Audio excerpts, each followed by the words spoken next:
Bonjour à tous et bienvenue sur Crypto Flash, la chaîne de l'actualité crypto. Aujourd'hui, nous allons parler de quelque chose qui vient de tomber. Pour moi, c'est bon, la voie est libre pour la validation de l'ETF Spot Bitcoin. C'était quelque chose de très attendu et c'est bon, c'est arrivé. On va aussi parler du Bonk, je vais vous parler de Terraform Labs, on va parler de crypto-monnaies basées sur la confidentialité, d'Avalanche et de plein d'autres choses. Pour ceux qui ne connaissent pas la chaîne tous les jours, le meilleur de l'actualité crypto, n'hésitez pas à vous abonner, activer la cloche. Au niveau du cours des crypto-monnaies, une baisse générale aujourd'hui. BTC 42 000 $, moins 1%, Ether moins 2%, BNB moins 4%. Et n'oubliez pas de vous inscrire à mon webinaire sur comment sécuriser sa seed phrase, tout ce qu'il y a à savoir pour la sécurité de la seed phrase. Il y a plein de méthodes différentes, je vous dis tout, le lien est dans la description, c'est gratuit, ça va durer 1 heure.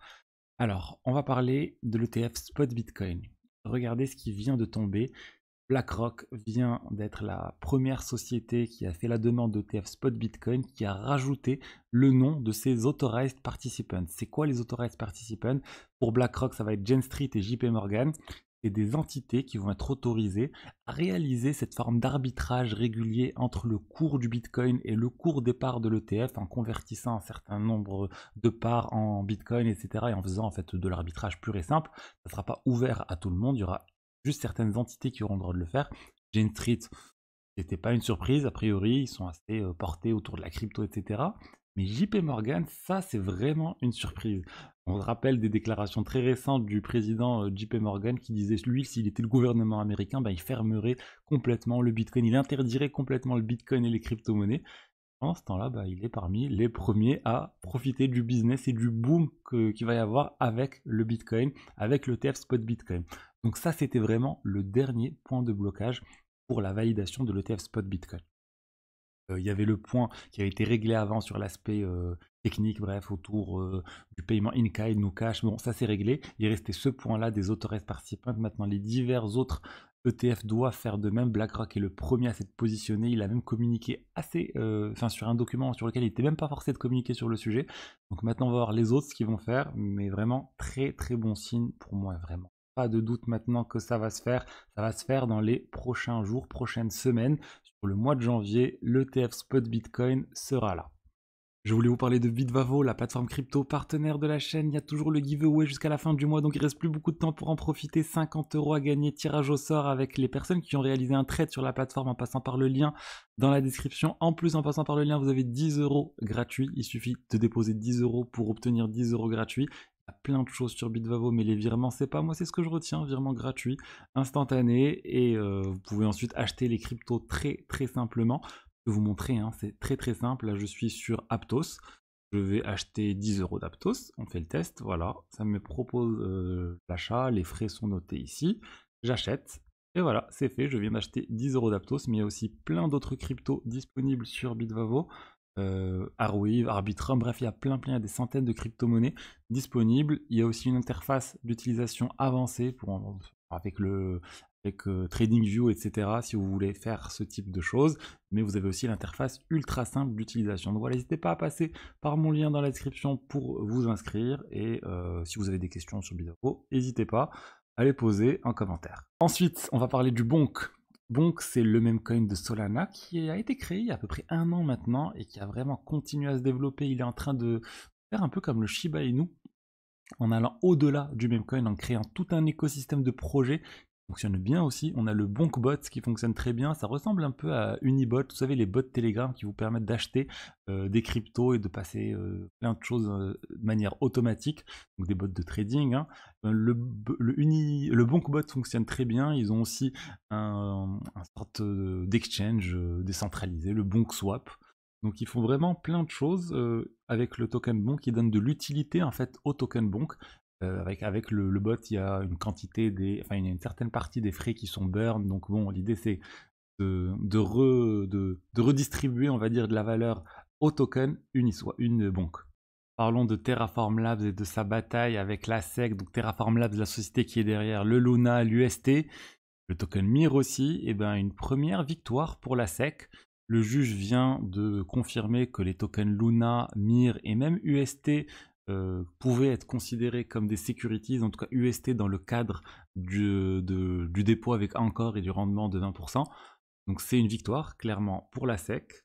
C'est un rappel de la défaite partielle avec XRP. Là, vraiment, ça confirme un peu ce que la SEC dit autour des securities.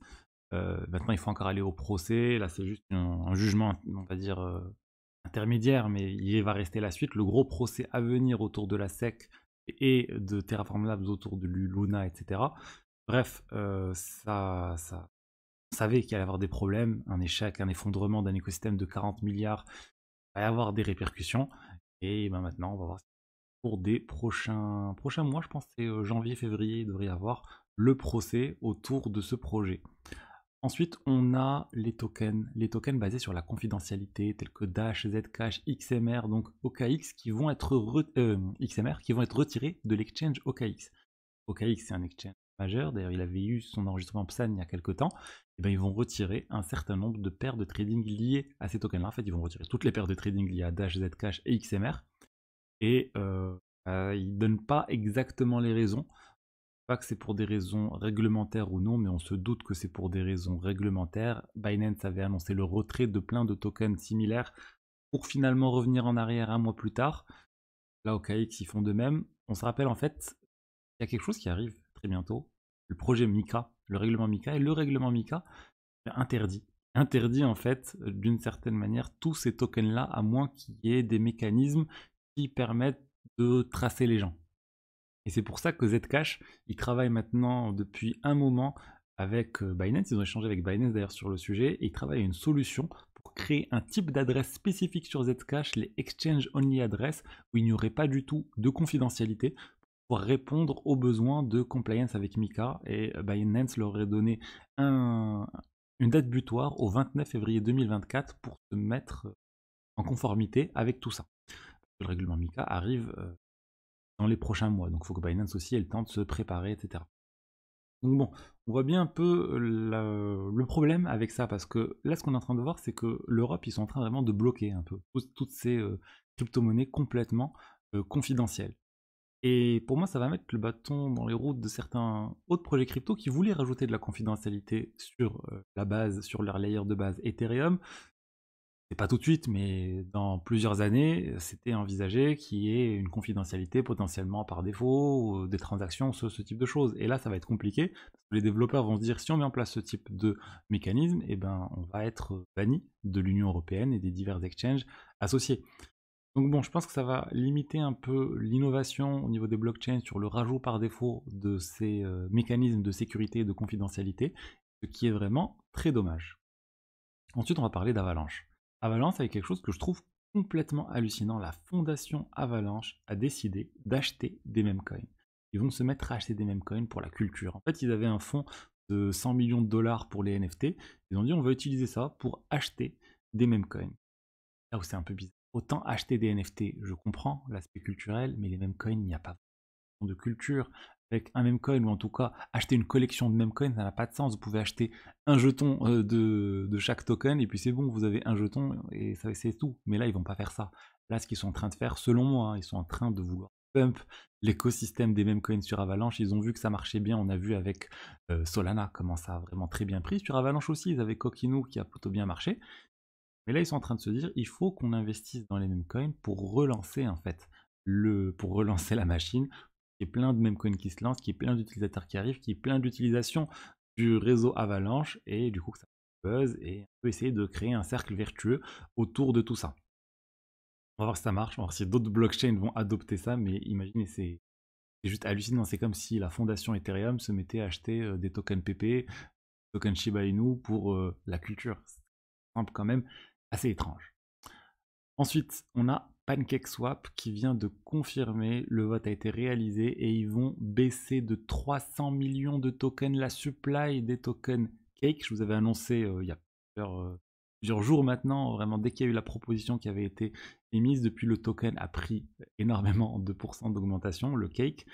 On va passer de 750 millions de tokens à 450 millions de tokens maximum. Pourquoi ça? Parce qu'ils ont revu leur tokenomics, ils ont revu la manière d'utiliser, on va dire, les tokens Cake. Ils sont inspirés de Curve Finance avec les V-tokens, escrow token. Et du coup, ils ont besoin de beaucoup moins d'inflation, ce qui explique ce changement drastique de la supply. On voit rarement ce type de choses. Et voilà, c'est le cas sur un très gros projet. Et pour finir, on revient sur le combat entre Solana et Ethereum, et Solana vient de dépasser Ethereum au niveau de Google Trends, au niveau des recherches Google. C'est la première fois qu'on a Solana qui passe devant Ethereum au niveau des recherches. Après, voilà, beaucoup de buzz autour de Solana dernièrement. Bravo à ce qu'a réussi à faire Solana avec tout ça. Il y a eu beaucoup de choses autour du bonk. Il y a eu Solana Phone, le Solana Saga Phone aussi qui a fait parler de lui. Il y a eu plein d'airdrops. Vraiment, il y a un bon momentum pour Solana dernièrement, mais il faut se rappeler que d'un point de vue technologique, il y a pas grand-chose qui a changé au cours des dernières semaines. Oui, l'écosystème de développeurs est assez puissant sur Solana, même au plus bas, il y a eu des gens qui sont restés, qui ont construit des choses sur Solana, et c'est ce qui fait, je pense qu'on est en train de voir tout ça aujourd'hui. Fondamentalement, il n'y a pas grand-chose qui a changé. Donc juste garder ça en tête, c'est surtout le prix qui a changé au cours des dernières semaines. Maintenant, il faut voir, est-ce qu'il y a autre chose qui change? Est-ce qu'il y a un écosystème qui va se développer davantage? Est-ce que, je ne sais pas, est-ce que fondamentalement, il y a des choses qui vont changer? Pour moi, il n'y a pas l'aspect fondamental qui change, mais pourquoi pas Solana comme solution alternative un peu à Ethereum, à d'autres blockchains. Ils ont aussi une VM différente, ils ont un langage de programmation différent, donc c'est vraiment une autre vision philosophique de la blockchain et de la centralisation et de l'usage et des frais de transaction, etc. Et il y a d'autres compromis en fait qui sont mis en place sur Solana par rapport à Ethereum. Donc voilà ce que j'ai à vous dire aujourd'hui sur les diverses actualités crypto du jour. J'espère que le contenu vous a plu. Si c'est le cas, n'hésitez pas à liker, à commenter, à vous abonner. Et je vous dis à demain pour la suite. Au revoir.